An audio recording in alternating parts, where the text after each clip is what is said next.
Hello lovely peoples, welcome back to our YouTube channel NRN family vlogs. ഞങ്ങളുടെ കുക്കിയോട് യാത്ര പറഞ്ഞിട്ട് ഇറങ്ങുകയാണ്. ഇനിയൊരു 3-4 ഡേയ്സ് കഴിഞ്ഞിട്ട് ഞങ്ങൾ തിരിച്ചു വരുള്ളൂ. അപ്പോൾ ഒരു ട്രാവൽ വ്ളോഗാണ്. ഞങ്ങൾ പോയിക്കൊണ്ടിരിക്കുന്നത് സലാലയിലേക്കാണ്. ഒമാനിൽ വന്നിട്ട് സലാല വിസിറ്റ് ചെയ്തില്ല എന്ന് പറഞ്ഞാൽ അത് വലിയൊരു നഷ്ടം തന്നെയാണ്. പോയി വന്നപ്പോൾ അതെനിക്ക് മനസ്സിലായിട്ടോ. ഒരു മസ്റ്റ് വിസിറ്റ് പ്ലേസ് തന്നെയാണ് സലാല.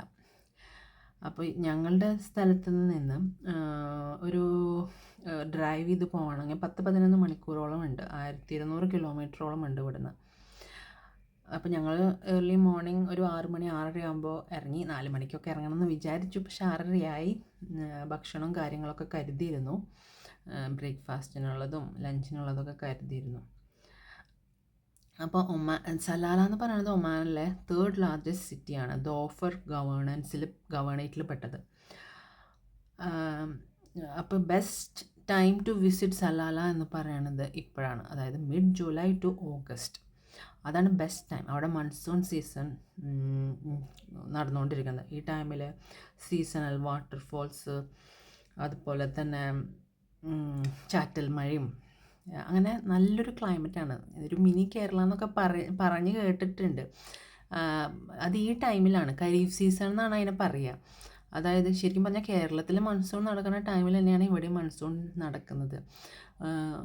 അതായത് എല്ലാ ഗൾഫ് രാജ്യങ്ങളിലും ആ ടൈമിൽ ഇങ്ങനെ സമ്മർ, എന്താണ് പറയുക, ചൂടിങ്ങനെ അടിച്ചു കയറി നടക്കുന്ന സമയത്ത് അവിടെ മാത്രം മൺസൂൺ സീസൺ നടക്കുക എന്ന് പറയുമ്പോൾ ഒരു അതിശയം തന്നെയാണ് അല്ലേ. എന്താ പറയുക, ഒരു ഡെസേർട്ട് സംഭവത്തിൽ നിന്നുള്ളൊരു ട്രാൻസ്ഫോർമേഷൻ ടു ഗ്രീൻ ലാൻഡ്സ്കേപ്പ് എന്നൊക്കെ പറയാം. അങ്ങനെയാണ് അവിടെ. അത്രയ്ക്കും ഒരു ഗ്രീനറി എന്താ പറയുക, അത്രയ്ക്കും ബ്യൂട്ടിഫുള്ളാണ് ഈ ടൈമിൽ അവിടെ പോയി കാണുക എന്ന് പറയാം. അപ്പോൾ അതുകൊണ്ട് തന്നെ പോവുകയാണെങ്കിൽ ഈ ടൈമിൽ പോകണം, മിഡ് ജൂലൈ ടു ഓഗസ്റ്റിൽ. ജൂലൈ ഫസ്റ്റിലൊക്കെ ഇങ്ങനെ സ്റ്റാർട്ടിങ് ആയിരിക്കും, പച്ചപ്പൊക്കെ ഉണ്ടായിരിക്കും.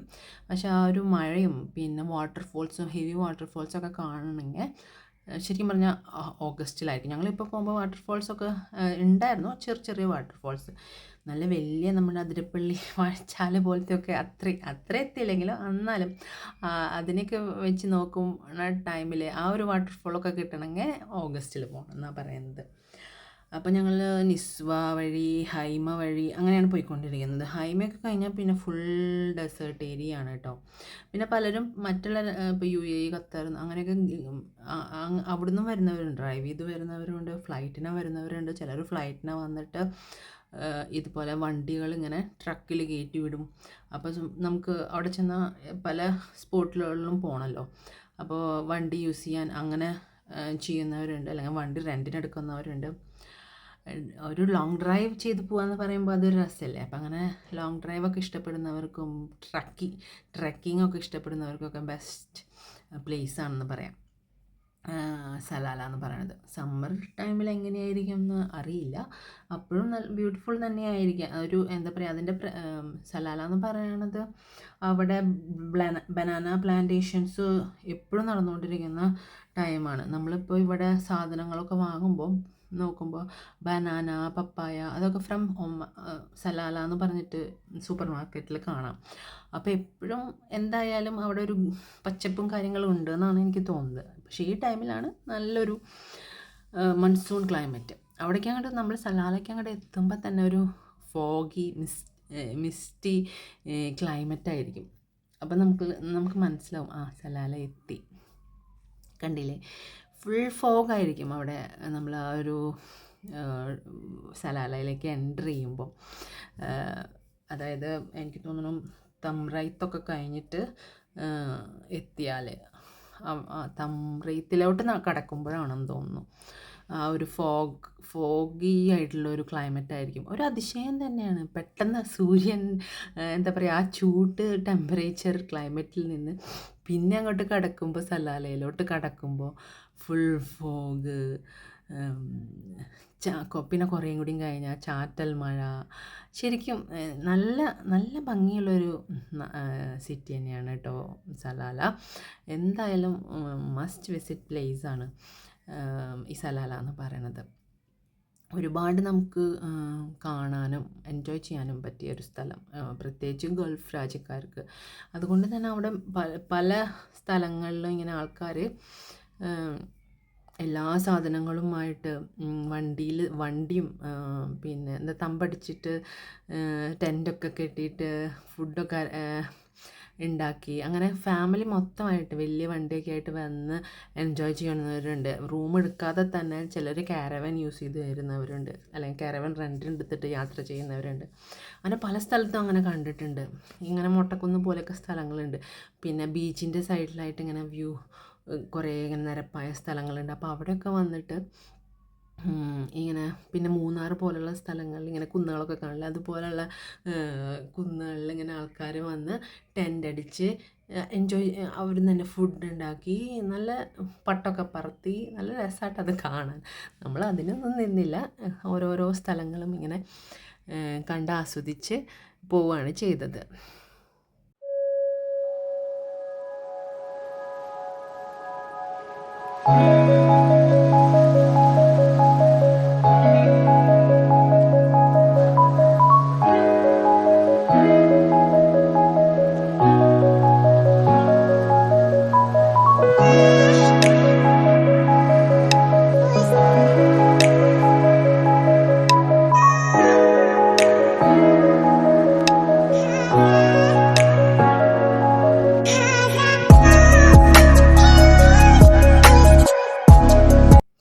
അങ്ങനെ ഞങ്ങളൊരു ഈവനിങ് 3:30 ആകുമ്പം അവിടെ എത്തി.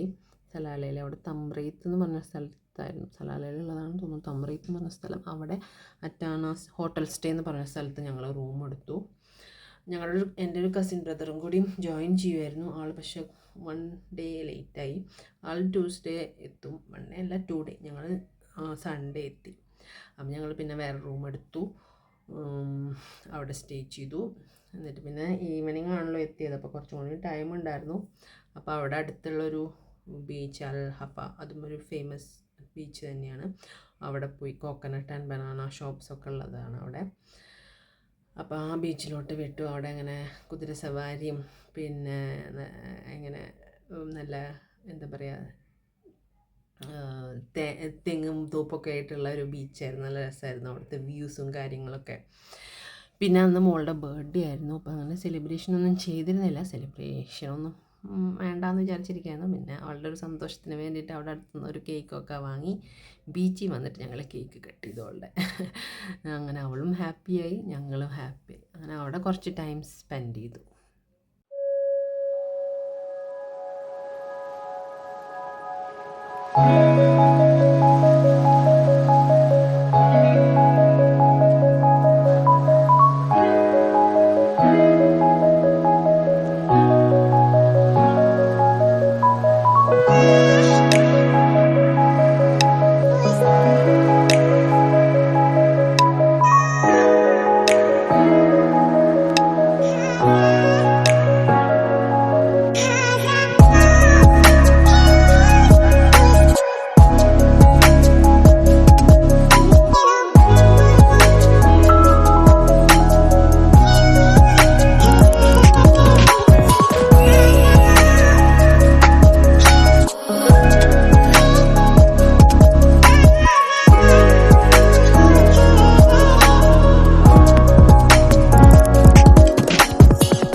ഹോഴ്സസ് കുറേ വന്നിരുന്നു. അതെനിക്ക് തോന്നുന്നു അവർ തന്നെ വളർത്തുന്ന ഓണേഴ്സായിട്ട് തന്നെയാണ് വരുന്നത്. അപ്പോൾ അവരും റൈഡ് ചെയ്യുന്നുണ്ട്. പിന്നെ ഇതുപോലെ നമുക്കും ഇങ്ങനെ റൈഡ് ചെയ്യാം. അപ്പോൾ ഇവരെ നോക്കുന്ന ആൾക്കാരാണെന്ന് തോന്നുന്നു, പുറമെ ഇങ്ങനെ വരുന്നവരെ റൈഡ് ചെയ്യിപ്പിക്കുന്നുമുണ്ട്. അത് ഇഷ്ടത്തിനനുസരിച്ച് ചെയ്യാൻ. അപ്പോൾ അവർക്ക് കുറച്ച് ഇത്തിരി പൈസ കൊടുത്താൽ മതിയെന്ന് തോന്നുന്നു. അപ്പോൾ മോളും റൈഡ് ചെയ്തു, ഞാനും റൈഡ് ചെയ്തു. എനിക്കിഷ്ടമായി കേട്ടോ, നല്ല രസമുണ്ടായിരുന്നു. എൻ്റെ ഫസ്റ്റ് ടൈം എക്സ്പീരിയൻസ് ആയിരുന്നു ഹോഴ്സ് റൈഡിങ്. എനിക്ക് എന്താ പറയുക, നല്ല രസമുണ്ടായിരുന്നു. എനിക്ക് അനിമൽസിനെയൊക്കെ ഭയങ്കര ഇഷ്ടമുള്ള കാരണം എനിക്ക് ഭയങ്കര ആഗ്രഹമായിരുന്നു ഇതുപോലെ ഹോഴ്സ് റൈഡ് ചെയ്യുന്നത്. അവിടെ കുറച്ച് സേഫായിരുന്നു, നല്ല പാവം പിടിച്ചൊരു ഹോഴ്സായിരുന്നു അത്. അത് കാരണം വലിയ അലമ്പൊന്നും ഉണ്ടായില്ല. കുറച്ച് നേരം തന്നെ ചെയ്തുള്ളൂ കേട്ടോ. അങ്ങനെ മോളും അതെ കുറച്ച് നേരം ചെയ്തു. കുറച്ച് കഴിഞ്ഞപ്പോൾ അവൾക്ക് പേടിയൊക്കെ ആയി തുടങ്ങിയപ്പോൾ നിർത്തി. പിന്നെ അവിടെ ബേർഡ്സ്, ഈ കോക്ടെയിൽ വലിയ തരത്തിലുള്ളത് കൊക്കറ്റൊക്കെ പോലത്തെ ബേർഡ്സ് അവർ വളർത്തുന്നത് തന്നെയാണ്. അവിടെ കൊണ്ടുവന്ന് അവരുടെ ഒരു ആ ബേർഡ്സിൻ്റെ ഒരു ഫ്രീഡത്തിന് വേണ്ടിയിട്ടാണെന്ന് തോന്നുന്നു. പിന്നെ അവർ ഫോട്ടോസ് എടുക്കാനും കൂടിയിട്ടാണെന്ന് തോന്നുന്നു.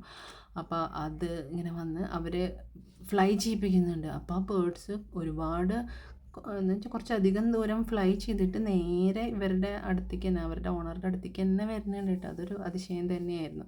നല്ല രസമുണ്ടായിരുന്നു അവർ ഫ്ലൈ ചെയ്ത് ആ ബീച്ചിലിങ്ങനെ കളർഫുള്ളായിട്ടുള്ള ബേർഡ്സ് ഫ്ലൈ ചെയ്ത് വരുന്നത് കാണാൻ. അവർ തിരിച്ച് അവരുടെ ഓണേഴ്സിൻ്റെ അടുത്തേക്ക് വരിക. ചെറിയ ബേർഡ്സ് പിന്നെ കുറേ ഫ്ലൈ ചെയ്ത് കഴിഞ്ഞപ്പോൾ ക്ഷീണിച്ച് ഏതൊരു വണ്ടിയുടെ അവിടെ അറ്റത്ത് ചെന്നിരിക്കുകയായിരുന്നു. എന്നിട്ട് അവിടെ നിന്ന് വിളിക്കുകയായിരുന്നു ഓണേഴ്സിനെ, അങ്ങോട്ട് വായോ വായോ എന്നും പറഞ്ഞിട്ട്. അപ്പോൾ അവർ ചെന്നപ്പോൾ അവരുടെ അടുത്തേക്ക് വേഗം പറന്ന് ചെന്നു. അതിൻ്റെ ആ ബീച്ചിൻ്റെ ഫ്രണ്ട് സൈഡിലാണ് ഈ കോക്കനട്ട് ആൻഡ് ബനാന ഷോപ്സ്. അതാണല്ലോ ഇവിടുത്തെ ഒരു ഫേമസ് അട്രാക്ഷൻ, ഈ ഒരു ഏരിയ. അവിടെ ജസ്റ്റ് ഞങ്ങൾ നടന്നു. ഞങ്ങൾ പിന്നെ ഈവനിങ് ആയി, യാത്രയുടെ ക്ഷീണം ഒക്കെ ഉണ്ടായിരുന്നു. അപ്പോൾ ആകെ ടയേർഡായിരുന്നു. അപ്പോൾ ജസ്റ്റ് ഒന്ന് അവിടെ നടന്ന് മോളൊരു കരിക്കൊക്കെ കുടിച്ച് ഞങ്ങൾ കുറച്ച് വീഡിയോ ഒക്കെ എടുത്തിട്ട് പിന്നെ അവിടുന്ന് പോന്നു. പിന്നെ നേരെ റൂമിലേക്ക് വിട്ടു. ഒരു റിസോർട്ട് പോലെ കേട്ടോ. ഒരു എന്താ പറയുക, എനിക്ക് തോന്നുന്നു 2 നിലയുള്ള 4 ഓരോ സൈഡിലും 4 ബിൽഡിങ്ങുകൾ അപ്പുറവും ഇപ്പുറമായിട്ട്. നടുവിലൊരു ബിൽഡിങ്ങും പിന്നെ ഒരു വലിയൊരു ഗാർഡൻ ഏരിയ വിത്ത് പൂളും. ഇതായിരുന്നു ഞങ്ങളുടെ റൂം. 1 ബെഡ്റൂം പോലെ നല്ല അത്യാവശ്യം നല്ല സ്പേസൊക്കെ കാര്യങ്ങളൊക്കെ ഉണ്ടായിരുന്നു. അങ്ങനെ നല്ലൊരു സ്റ്റേ ആയിരുന്നു. ഒരു റിസോർട്ട് പോലെ എനിക്ക് തോന്നി. കുറച്ച് പഴയതാണെങ്കിലും നല്ല രസമുണ്ടായിരുന്നു കേട്ടോ. ഒരു നടുവിലൊരു ബിൽഡിങ്, 2 നില ഒരു വീട് പോലെ ഉണ്ട്. പിന്നെ അതിൻ്റെ സൈഡിലായിട്ട് എന്താ പറയുക, അപ്പുറത്തും ഇപ്പുറത്തുമായിട്ട് ഇതുപോലെ തന്നെ 2 നില ബിൽഡിങ്ങുകൾ. എനിക്ക് തോന്നുന്നു ഒരു ബിൽഡിങ്ങിൽ 4 റൂമായിട്ട്, മേലെ 2 താഴെ 2 ആയിട്ടാണ്. അങ്ങനെ അപ്പുറം ഇപ്പുറമായിട്ട് 8 ബിൽഡിങ്ങുകളാണെന്ന് തോന്നുന്നു. ഒരു സൈഡിൽ 4, ഒരു സൈഡിൽ 4.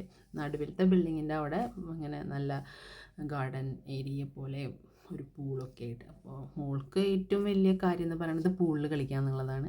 അപ്പോൾ വൈകിട്ട് വന്ന് കുറച്ച് നേരം പൂളിലൊക്കെ കളിച്ച് അങ്ങനെ അന്നത്തെ ദിവസം അവസാനിപ്പിച്ചു. അപ്പോൾ അത്രയേ ഉള്ളൂ.